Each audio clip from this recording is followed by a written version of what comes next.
بسم اللہ الرحمن الرحیم الحمدللہ۔ ہمارا سیرت رسول صلی اللہ علیہ وسلم کا درس جاری و ساری تھا، اور ہم نے گزشتہ درس کے اندر چھٹا باب پڑھا تھا، جس کے اندر حضور صلی اللہ علیہ وسلم اور صحابہ کرام پر جو کفار کی جانب سے مظالم ہوئے ان کا ذکر تھا۔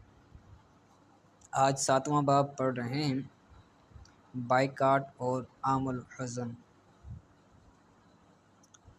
کہتے ہیں شعب ابی طالب کا محاصرہ۔ کفار مکہ کو یہ خوش فہمی تھی کہ وہ اپنے وحشیانہ ظلم و ستم سے اسلام کی تحریک کو یا تو ختم کر دیں گے یا کمزور کر دیں گے، لیکن ان کی تمام تر کوششوں کے باوجود مسلمانوں کی تعداد بڑھتی جا رہی تھی۔ اس صورتحال سے وہ آپے سے باہر ہونے لگے۔ تمام سرداران قریش اور مکہ کے دوسرے کفار نے یہ اسکیم بنائی کہ اللہ کے آخری نبی صلی اللہ علیہ وسلم اور آپ کے خاندان کا مکمل بائیکاٹ کر دیا جائے۔ چنانچہ اس تجویز کے مطابق تمام قبائل قریش نے یہ معاہدہ کیا کہ جب تک بنی قریش کے خاندان والے حضور صلی اللہ علیہ وسلم کو ہمارے حوالے نہ کر دیں، کوئی شخص بنو ہاشم کے خاندان سے شادی بیاہ نہ کرے، کوئی شخص ان لوگوں کے ہاتھ کسی قسم کی خرید و فروخت نہ کرے، کوئی شخص ان لوگوں سے میل جول، سلام کلام اور ملاقات نہ کرے، کوئی شخص ان لوگوں کے پاس کھانے پینے کا کوئی سامان نہ جانے دے۔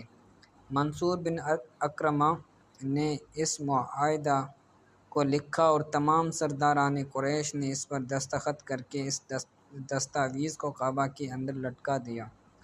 ابو لہب کے سوا تمام بنو ہاشم ابو طالب کی وہ گھاٹی جس کو شعب ابی طالب کہتے ہیں اس میں موصول ہو گئے۔ ان میں غیر مسلم بھی شامل تھے جو صرف اپنے خاندانی تعلق کی وجہ سے آپ کے ساتھ شریک ہوئے۔ 3 سال تک تمام بنو ہاشم اس گھاٹی میں رہے۔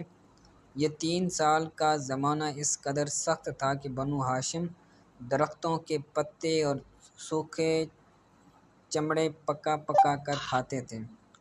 بھوک سے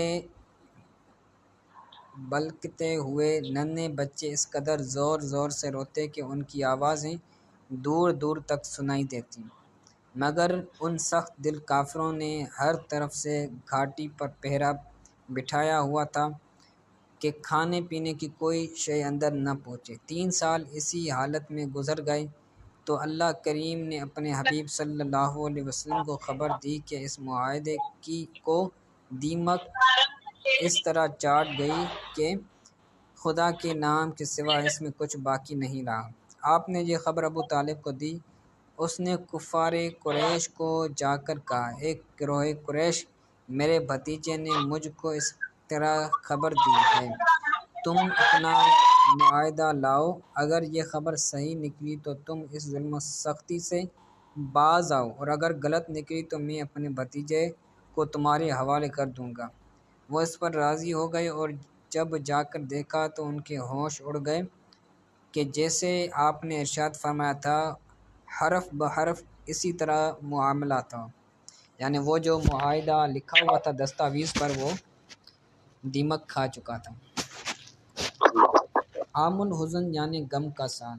اعلان نبوت کے 10ویں سال جب شعب ابی طالب کے محاصرے کو ختم ہوئے ابھی تھوڑا ہی وقت گزرا تھا، اللہ کے آخری نبی صلی اللہ علیہ وسلم کے چچا ابو طالب کا انتقال ہو گیا۔ ابو طالب کی وفات سے آپ کو بہت صدمہ ہوا۔ ابو طالب کی وفات کو 1 ہفتہ بھی نہ گزرا تھا کہ آپ کی زوجہ حضرت خدیجہ رضی اللہ تعالی عنہا بھی دنیا سے پردہ فرما گئیں۔ مکہ میں یہ 2 ہستیاں ایسی تھیں جو آپ علیہ الصلوۃ والسلام کے بہت قریب تھیں۔ قدم قدم پر انہوں نے آپ کی حمایت و مدد کی۔ جب آپ نے کفر و شرک کے تاریک اندھیروں میں توحید کی شمع روشن کی تو کفار نے جو طوفان بدتمیزی برپا کیا، یہ دونوں ہستیاں ہی اس مشکل وقت میں آپ کا سہارا بنیں۔ ان کی وفات کے حادثے ایک ہی سال میں بڑی قلیل مدت میں واقع ہوئے۔ اور آپ کو اس سے بہت رنج و غم ہوا، اس لیے آپ نے اس سال کو غم کا سال یعنی عام الحزن قرار دیا۔ تو نقشے سے ملاحظہ کیجئے کہ شعب ابی طالب کی ایک پرانی تصویر اب یہ جگہ مسجد حرام میں شامل کر دی گئی ہے۔ حضرت خدیجۃ الکبریٰ کے مزار شریف کی ایک قدیم تصویر۔ تو مدینہ منورہ کے اندر یا پھر مکہ المکرمہ کے اندر کافی